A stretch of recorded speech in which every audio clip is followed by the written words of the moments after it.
Pradėkim nuo dujų temos. Karšta tema. Ir tokie reikšmingi įvykiai vyksta visai šalia mūsų. Ko gero, ne vienas iš jūsų jau girdėjote apie tai, jog savaitgalį buvo paskelbta, kad dujų srauto per dujotekį jungianti Suomiją ir Estiją nelieka. Sekmadienį strateguodami su komanda neplanavome, kad tai truks ilgą laiką. Šiandien, ką žinom, kad dujų srauto šiuo dujotekiu nebus mažiausiai 5 mėnesius. Iššūkių yra ir akivaizdu, kad šie įvykiai pakankamai stipriai veikia tiek Suomijos, tiek kaimyninių šalių rinkas, tačiau tuo pačiu verta paminėti, kad gera žinia ta, kad šis pastarasis įvykis niekaip nesutrukdė aprūpinimo gamtinėmis dujomis nei Suomijos, nei Baltijos regiono. Taigi, tokie įvykiai daugiausia veikia gamtinių dujų kainas, kurios jau ir taip daugiau nei 1,5 metų yra labai sudėtingai nuspėjamos ir tai tampa labai aktualia tema visiems, tiek tiesioginiam šio išteklio vartotojams, tiek tiem, kuriuos dujų kaina veikia netiesiogiai. Ir pastarųjų metų įvykiai sąlygojo didelius pokyčius tiek pasaulinėje dujų rinkoje, tiek Europos dujų rinkoje.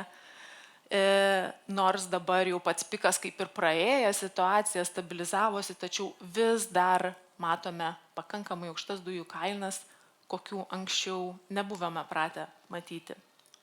Taigi šiandien aš kviesiu jūs kartu iš arčiau pasižiūrėti, kokia yra gamtinių dujų situacija pasaulyje ir Europoje, taip pat užeisime ir į mūsų regioną ir pamėginkime kartu paieškoti atsakymo į klausimą, kiek tikėtina, jog netrukus sulauksime stabilumo. Prieš metus matėme pačias aukščiausias gamtinių dujų kainas. Ir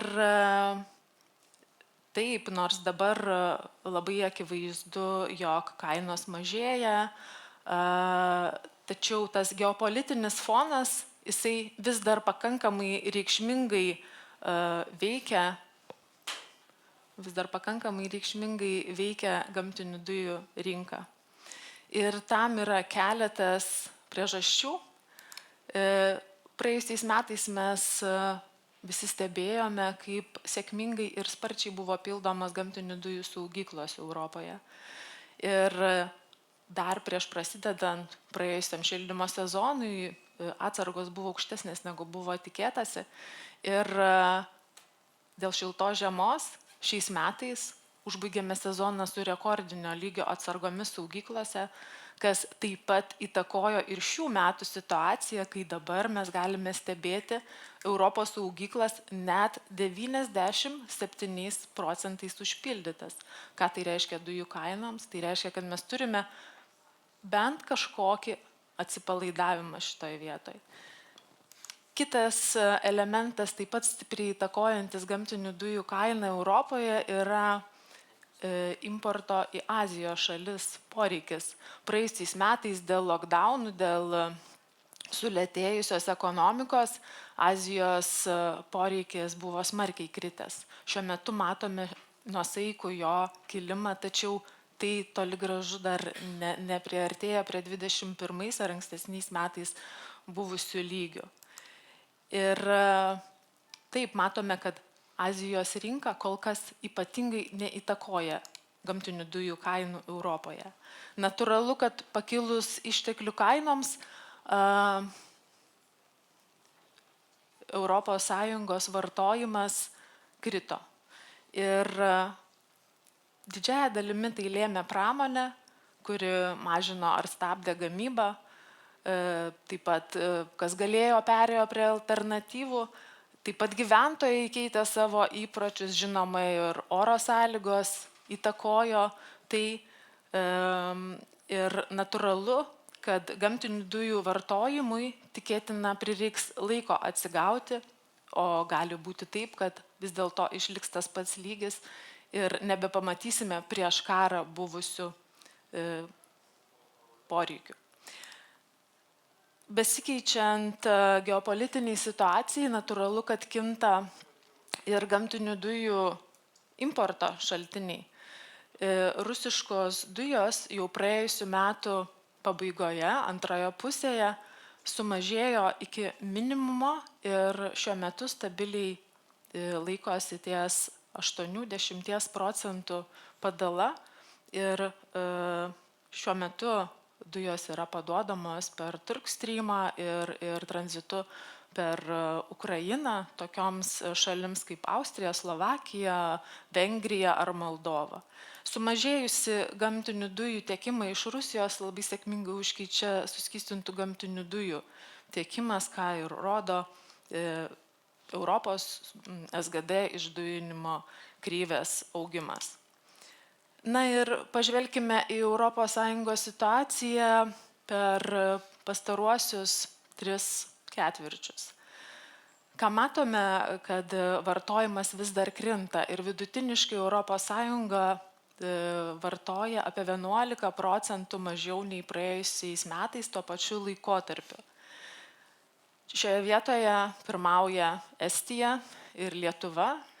Estijos poreikis traukiasi dėl pramonės įmonių gamybos apimčių mažėjimo arba perėjimo prie alternatyvų. Tuo tarpu Lietuvoje priežastis kaip ir labai aiški, tai yra Achemos trąšų gamybos apimčių mažėjimas. Ir jeigu mes pasižiūrėtumėm į Lietuvos situaciją eliminavę Achemos trąšų gamyklą, tai traukimasis būtų kiek nuosaikesnis, tai siektų apie 17%, bet tai taip pat pakankamai toli nuo Europos vidurkio ir tam mes turime vėlgi atsakymą.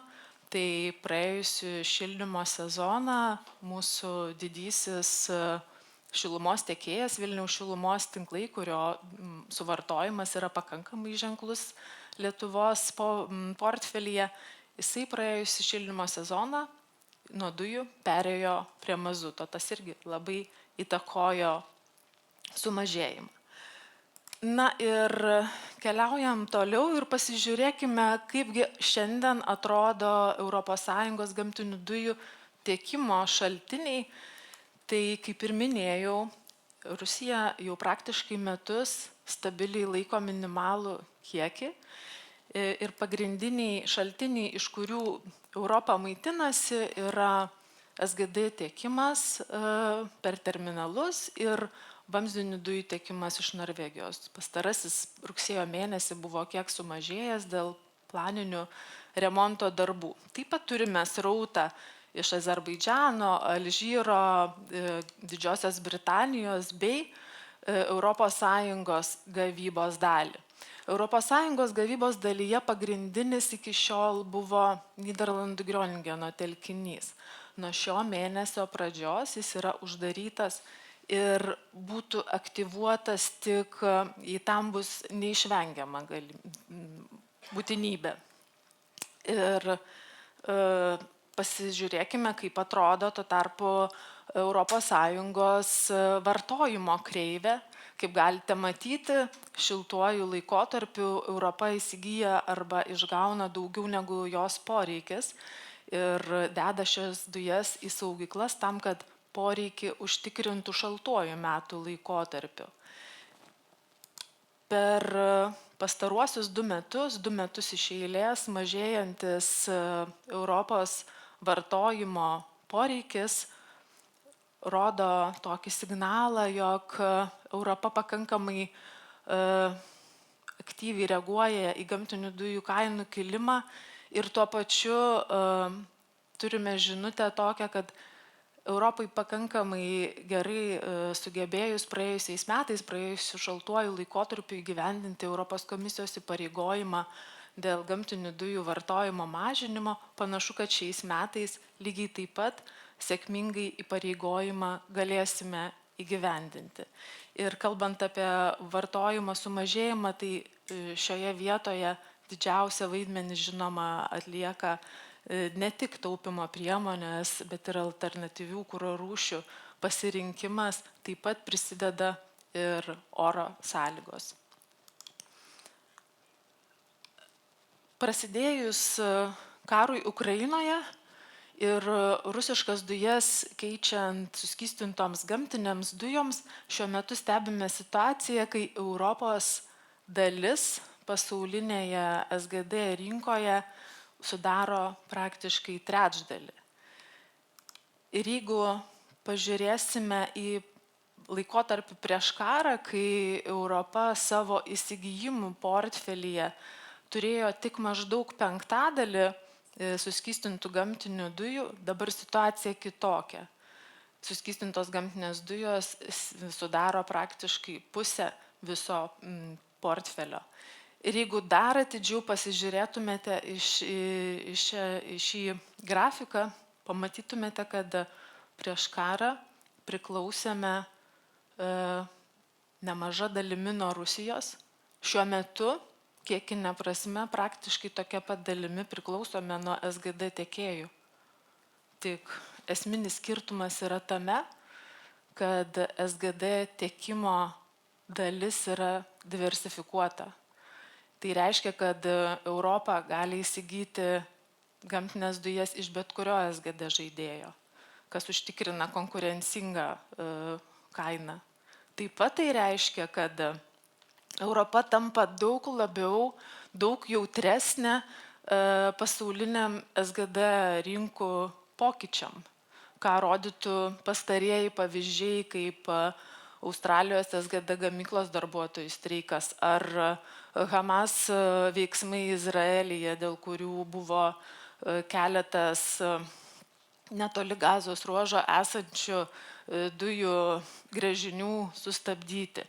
Tai ką noriu pasakyti, mes, turiu galvoje, Europą neimportuojame dujų nei iš Australijos, nei iš Izraelio, tačiau TTF-as, Europinis gamtinių dujų indeksas, reaguoja į kiekvieną iš šių žinučių.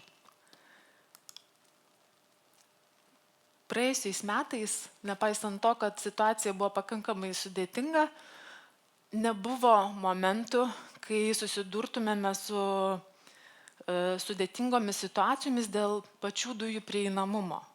Gavome tiek, kiek mums buvo reikalinga. Pažiūrėkime kartu, kokią kainą už tai sumokėjom ir kaip tai atrodo greta kitų rinkų. Tai akivaizdu, kad Europa už prieš tai turėtą priklausomybę nuo rusiškų dujų sumokėjo daugiausiai. Ir buvo laikotarpių, kai maksimali kaina viršydavo net ir Azijos kainas, kas nėra istoriškai įprasta. Ir jau nuo šių metų pradžios matome, kad vyraujanti įtampa dėl ES tiekimo portfelio pamažu slopsta, kainos krenta. Šiuo metu stebime šiokį tokį kilimą, bet tai yra visiškai natūralu dėl žiemos periodo. Jeigu pasižiūrėsime į Amerikos Henry Hub indekso judėjimą, taip, praėjusiais metais jis taip pat šiek tiek šoktelėjo, bet tai yra, galima sakyti, juokingas lygis. Lyginant su kitomis rinkomis, šiuos metus jis pradėjo savo standartiniuose lygiuose. Na ir pažvelkime, kokia situacija Lietuvoje ir mūsų kaimyninėse šalise. Šiais metais mūsų visų, o ko gero labiausiai Suomių laimiai, mes turime naują infrastruktūros objektą, Inkų suskystintų gamtinių dujų terminalą Suomijoje. Kaip šiandieninė situacija rodo, tai buvo labai savalaikis, labai reikšmingas sprendimas. Inkų jo atsiradimo ir veiklos pradžios momentu buvo vertinamas kaip tiesiog dar vienas tiekimo patikimumą užtikrinantis regione elementas. Šiandien dienai tai yra pagrindinis elementas, be kurio suomiams būtų daug liūdniau. Na, o kalbant apie mūsų Klaipėdos SGD terminalą, tai kaip ir anksčiau, nuo tada, kada netekome importo iš Rusijos, taip ir dabar, jisai yra pagrindinis gamtinių dujų importo šaltinis regione. Taip pat nemenki kiekiai šaltuoju laikotarpiu yra tiekiami iš Latvijos Inčiukalnio saugyklos, bei dalis kiekių užtikrina regiono poreikį per Gibel jungtį, kuri buvo atidaryta praeitų metų pavasarį.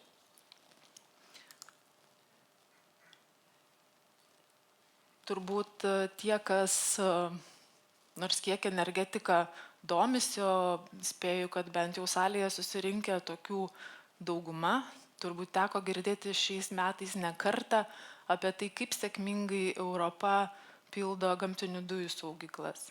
Tai mūsų kaimynų saugykla Latvijoje, Inčiukalnis irgi neišimtis. Šiandien dienai mes stebime, nepaisant to, kad ji yra labai pakankamai ženklaus dydžio lyginant su regiono poreikiu, šiandien mes stebime jau 95% užpildymą. Ir tai suteikia mums ramumo ir galimybę jaustis pakankamai saugiai prieš žiemą. Kalbant apie regiono poreikį, praeitais metais kritęs praktiškai 40% ir toliau krenta. Ir didžiąja dalimi tai yra dėl pramonės gamybos ribojimų, dėl gamtinių dujų keitimo alternatyvomis. Ir jeigu mes pasižiūrėtumėme dabar į dešinėje esantį infrastruktūros žemėlapį, labai akivaizdu, jog tiek prieš karą esantis regiono dujų poreikis, tiek dabartinis juo labiau yra tokie, kurių pilnam užtikrinimui mūsų infrastruktūros vienetų pakanka ir netgi yra per daug. Turiu pažymėti, kad šioje situacijoje, šiandieninė situacijoje, Suomija yra izoliuota turbūt, kad bent pusmečiui. Tačiau tai situacijos nekeičia. Tai situacijos nekeičia ir tai reiškia, kad gamtinių dujų tiekimas tiek visam regione bendrai paėmus, tiek atskirai imant Suomiją ar Baltijos šalis yra pakankamas. Nepaisant to, kad istorinis įprastas tiekimas iš rytų jau kuris laikas dingęs. Pažiūrėkime į Lietuvos situaciją. Lietuva praeitais metais ženkliai traukusis, jos poreikis ženkliai traukęsis ir toliau mažėja. Ir netgi darant prielaidą, kad Achemos trąšų gamykla paskutinį šių metų ketvirtį dirbs pilnu pajėgumu, netgi tokią prielaidą darant, mes nepasiekėme praeitų metų lygio. Ir kas tai įtakoja, tai natūralu, kad didžiausia įtaka yra gamtinių dujų kainų, kuri keičia vartotojų įpročius. Galite matyti dešinėme grafike pakankamai didelės žirklės tarp 21 metų ir paskutinio laikotarpio Lietuvos poreikio. Šių metų rugpjūtį mes matome, jog Lietuva priartėjo jau prie praeitų metų rugpjūčio dydžių, ir žinoma, rugsėjo mėnesį poreikis auga dėl to, kad Achema pradeda savo gamybą. Tam buvo priežastis, žinoma, nors ir dujos kainavo 30 eurų už megavatvalandę, tai nėra pats pigiausias lygis, lyginant su tuo, kas būdavo prieš karą, tačiau tai buvo net 6 kartus pigiau nei praeitų metų rugsėjį. Na ir paskutinė tema, pakankamai svarbi tema, pasižiūrėti, kaip mes matome kiek artimesnę ir šiek tiek tolimesnę perspektyvą. Europa tam, kad būtų užtikrinti dujų keliai tiekimui, jau 22 metais ėmėsi priemonių ir spurtavo. Ta pati daro ir toliau. Ir mes jau nuo praėjusių metų turime net 7 naujus veikiančius SGD terminalus, kas užtikrina tiekimo saugumą ir patikimumą. Ir Europa iki 28 metų planuoja, jog SGD išdujinimo pajėgumai sieks beveik 300 milijardų kubinių metrų, kas užtikrintų maždaug 3/4 ES poreikio patenkinimą. Na ir ne tik SGD išdujinimo pajėgumai yra plečiami, taip pat žiūrint į globalią SGD rinką, matome, kad gamybos pusėje taip pat darbai atliekami. Yra planuojama, kad žiūrint nuo 22 metų iki 28 metų, SGD gamybos pajėgumų, nominalių pajėgumų augimas turėtų būti apie 70%. Ir didžiausia plėtra numatoma Katare ir Jungtinėse Amerikos valstijose. Ir ką tai mums sako apie ateitį? Tai reiškia, kad greičiausiai jau 26 metų pabaigoje, 27 pradžioje, pasaulis turėtų susidurti su gamtinių dujų pertekliumi, kas greičiausiai įneš pakankamai stabilumo tiek pasauliniams, tiek Europos dujų rinkoms. Na ir mano paskutinė tokia apibendrinančioji žinutė jums, vertinant ES dujų vartojimo ir tiekimo pusę, akivaizdu, kad bent jau šis ateinantis šaltasis sezonas turėtų būti pakankamai saugus. Nes, akivaizdžiai skaičiai rodo, kad pasiūla bus šiek tiek, o gal ir ženkliai didesnė už paklausą. Žinoma, nereikėtų atmesti to, kad susidursime mes su dujų kainų svyravimais, kuriuos gali įtakoti tiek orai, tiek neplanuoti tiekimo infrastruktūros ribojimai, kaip dabar turime Suomiją. Tačiau bendraja prasme, nepaisant to, kad vėlgi girdime įvairių žinučių ir neoficialių žinučių, kad gali nutrūkti tiekimas per Ukrainą dėl vienokių ar kitokių, dėl karinių veiksmų, dėl politinių sprendimų. Nepaisant to, ES dujų vartotojai gali jausti saugiai. Ačiū Jums už dėmesį.